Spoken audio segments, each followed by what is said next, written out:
Do you want to see some genuine farm kitties? Come here. I can get them to crawl all over me. Come on.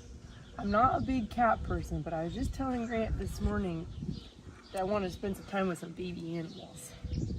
And I found, come here. Come on. Come here.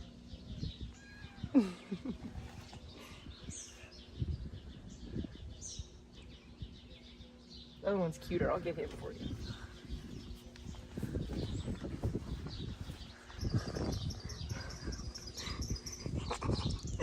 Grant got him. Look at it.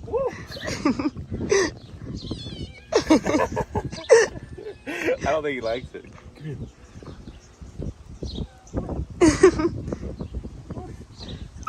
You're stuck like that, I guess. Oh, it feels so good on my back. Come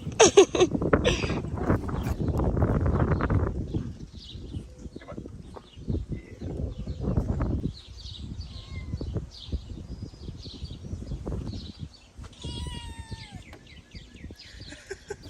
What is that?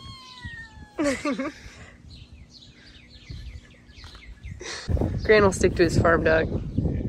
Good puppy. That's Betty.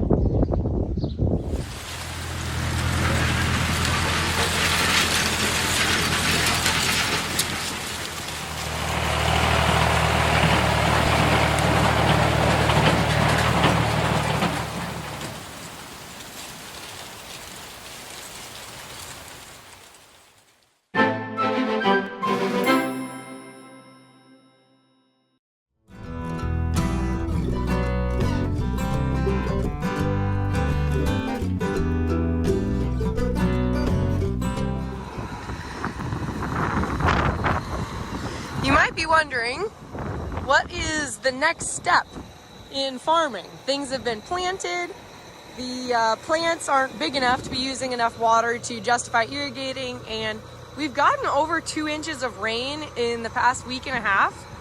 And of course that rain has come with storms, which you'll see later on. But Grant is getting the cultivator out, or the hiller. I think this is technically the cultivator because it has those little yellow things on it. I think those are what the actual coulters are, but honestly I'm not too sure. Essentially what it's doing is a non-chemical form of weed control, and also makes a nice little ridge. But that thing cuts the weed, it makes like a little trench, and then this thing turns the dirt over the weed like that. It's hooked up to the John Deere 8335R, or what Grant calls his tractor. That's what his planter was hooked up to. But he has since taken the duals off, and we just need to get this thing all greased up and ready to run in the field. They also have a second one, which is actually what they use as their anhydrous bar, but they just take off. I mean, they aren't running an anhydrous tank behind it anymore, and just kind of tie all the hoses up, and then that's what they run. So they can have 2 going at once. I was thinking about it, and I think that's actually technically a hiller, and then a cultivator has these coulters, like additional discs that run closer to the plant. But don't quote me on that. Something like that.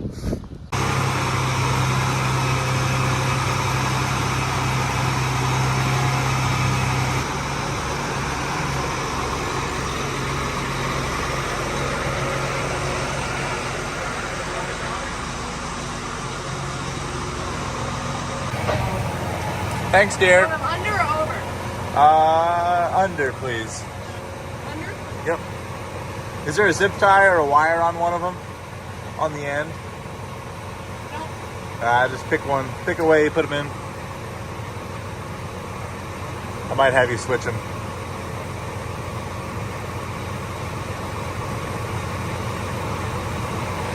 Got them. Alright, let's see if it's the right route. Oh! Didn't quite get him. I knew that one didn't feel quite right.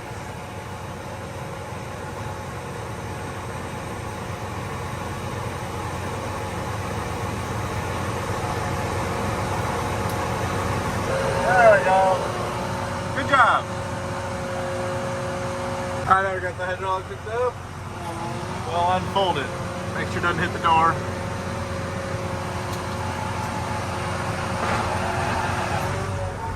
Make sure it's not gonna hit the forklift.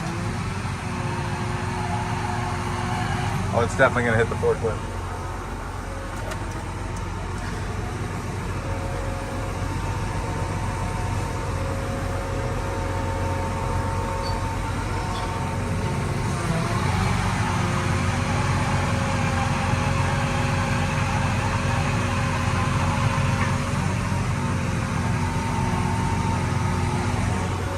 There we go.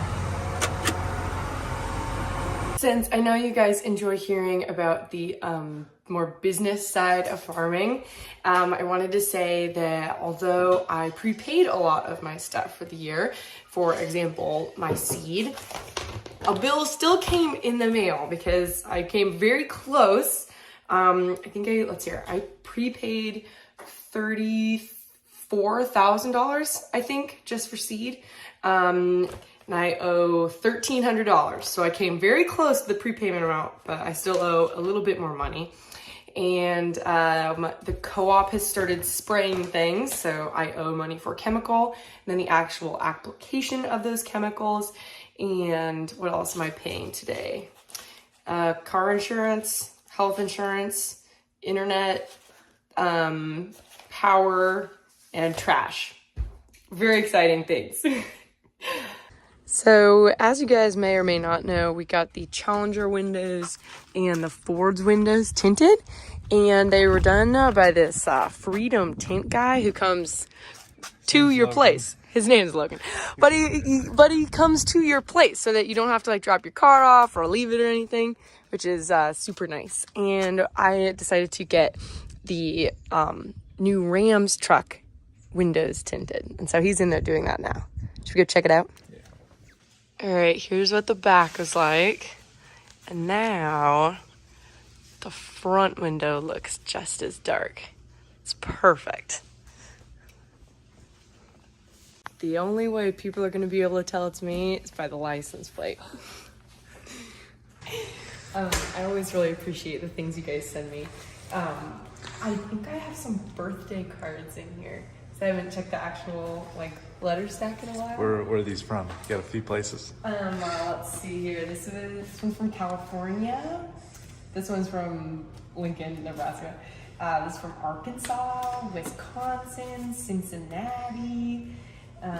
This is from Washington. There's usually letters from out of country as well, so like from around the world. So Aurora Farms fan everywhere you go, almost guaranteed.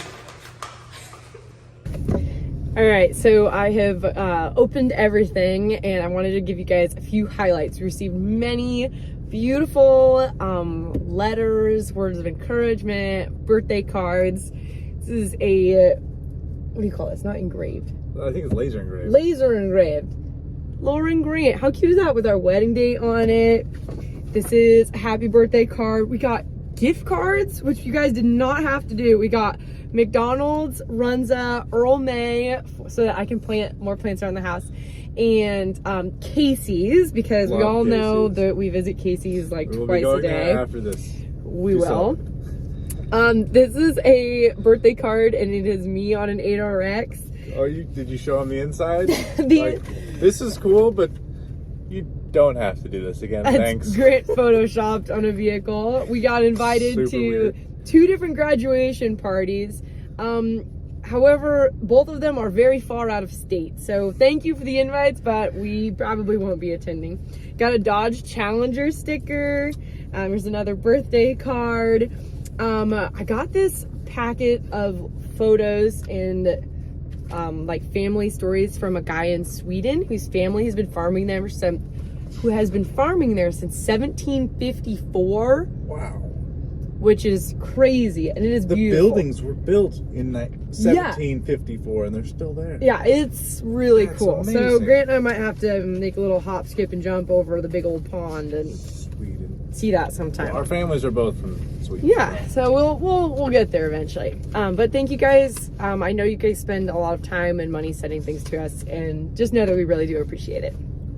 Now into our pretty courthouse to unfortunately pay more money. No one tells you that after you buy a vehicle, you still have to pay, like to get it licensed. What a ripoff, right? Thank you.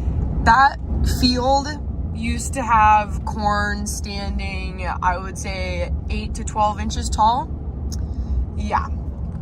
Obviously it looks like there's nothing even out there. So there's a lot of replanting going on around here, and it's really sad.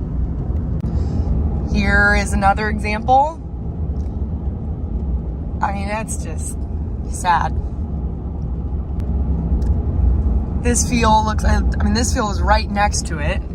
Doesn't look as bad. Corn's still green out there, but the leaves are just completely stripped. It's just another part of farming that you have absolutely no control over. So the market, what price you can get for your corn, obviously we can't dictate that. You can't control the weather. You just kind of got to roll with the punches. I know today's video wasn't like maybe the most exciting thing, but you know what? Not all days on the farm are super exciting. And I want to show you guys my real life. So I hope you enjoyed today's video. If you did, be sure to subscribe so you can see more, and we will see you next time. Bye.